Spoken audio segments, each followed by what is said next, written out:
the small bridge. No German tank can get by. They try to shove them off, they get knocked off.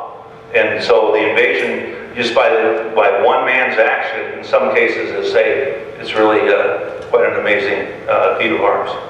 But there's Eisenhower talking. By the way, I'm from Wisconsin, as was mentioned. I went with the more famous historian, much more famous than I, Mac Hoffman, when I was at the University of Wisconsin. Mac is an incredibly famous historian, and he took me to a number of events.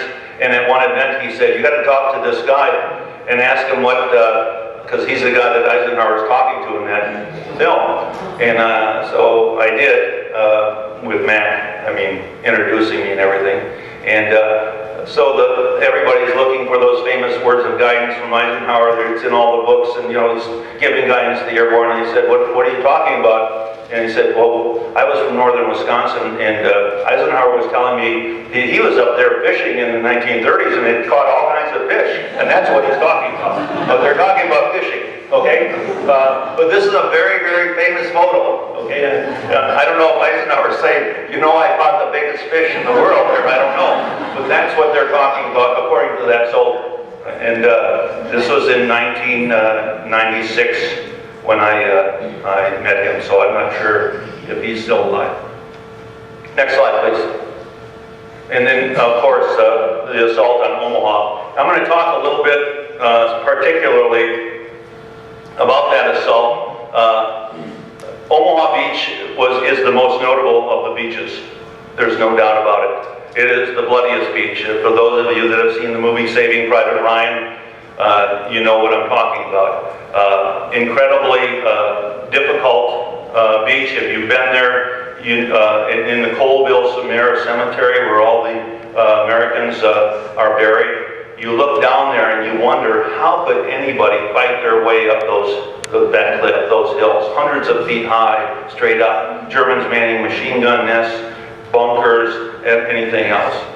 And it really is inspiring, I think, to know that people did. But it wasn't easy, and it was very costly, particularly, as I said before, because you have that extra division, and by division we're talking about 10,000 extra Germans and a good crack German division. The 352nd Regular Army Division happens to be at Omaha Beach. And so Omaha Beach becomes, to most of us, the real fight in Normandy. It is the most bloody part of the beach.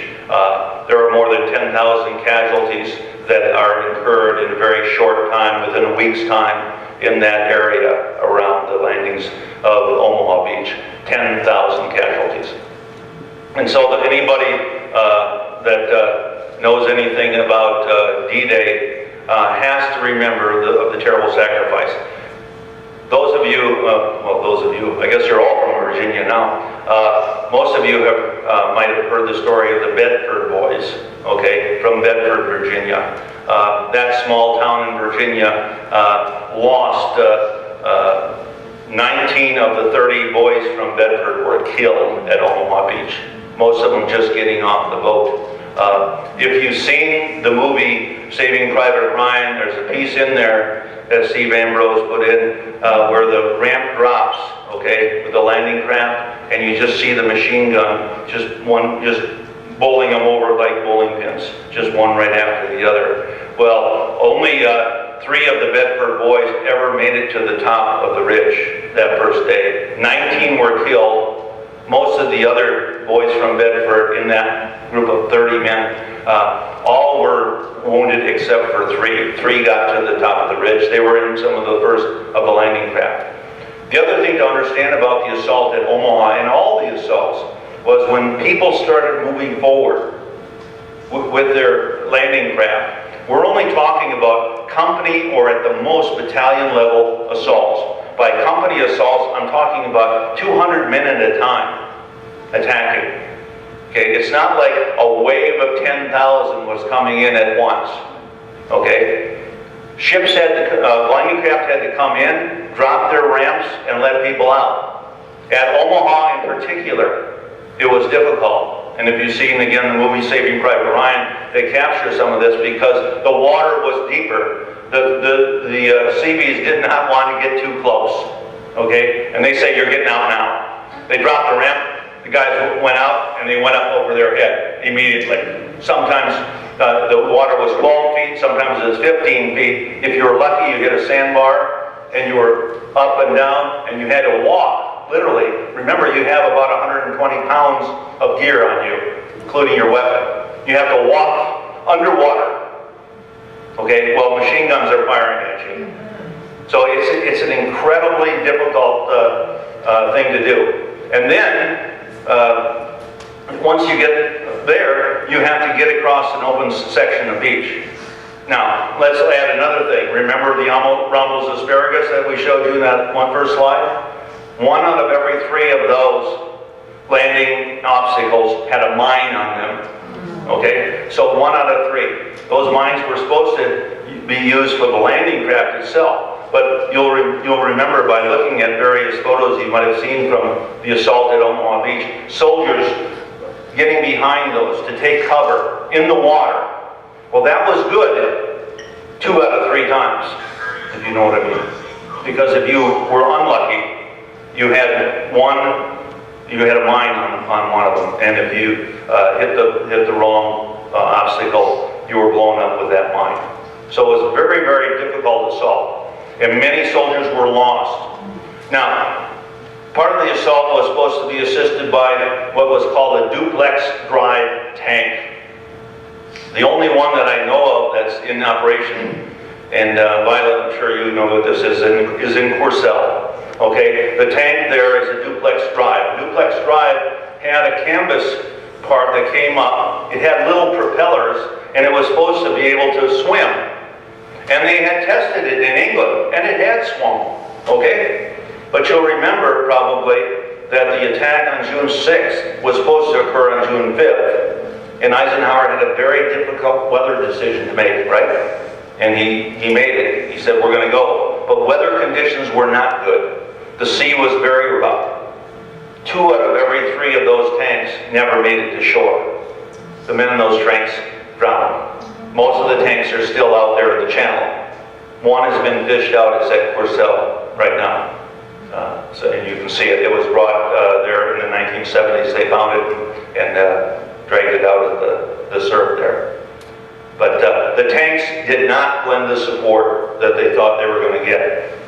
The Germans had this intricate system of defenses also. They had a system not of guns shooting out toward the ships that were coming.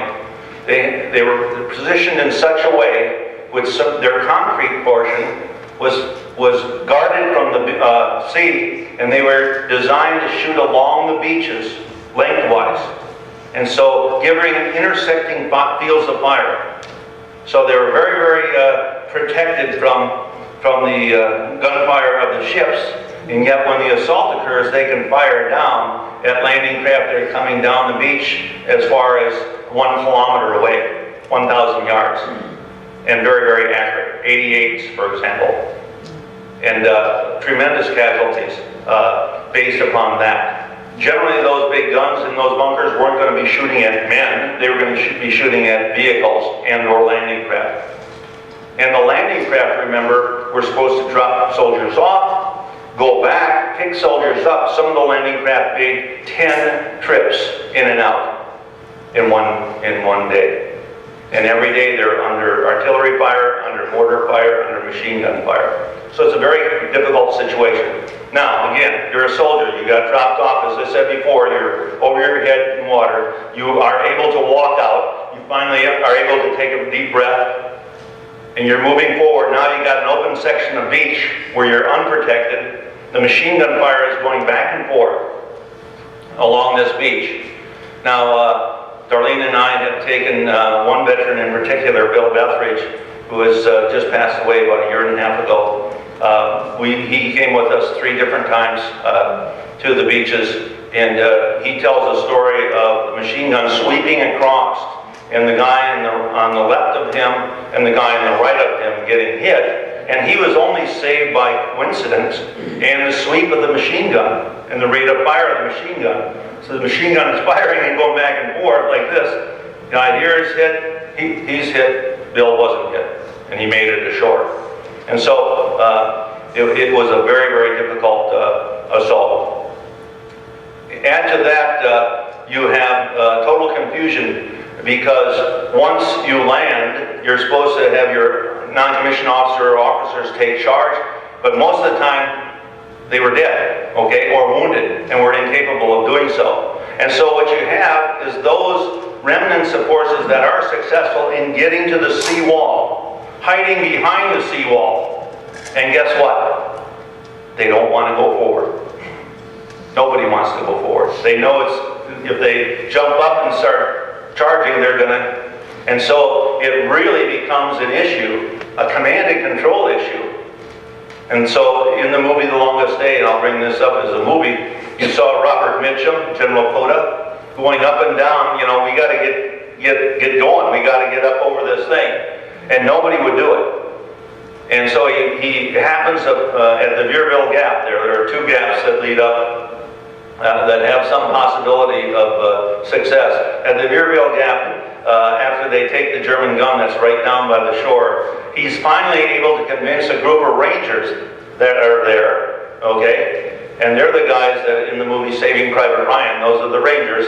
He gets them to get going.